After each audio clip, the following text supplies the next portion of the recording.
To turn on automatically archive apps feature on the Play Store on Samsung Galaxy S24 Ultra, open Play Store. Tap your profile icon at the top right and then select setting. Now tap general and then tap the gray on offset next to automatically archive apps until the switch turns blue to turn it on.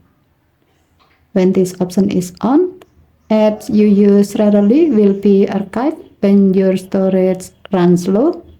Also, when you try to install an app when your phone doesn't have enough space, you will be notified to automatically archive other apps so you can continue installing the new app. As a note, when an app is archived, the app will be removed, but your personal data on the app will be saved. The app's icon will remain on your phone. However, when you need to use the app, you have to download the app again on the Play Store. Okay, thank you for watching. Please hit to like and subscribe. Have a nice day.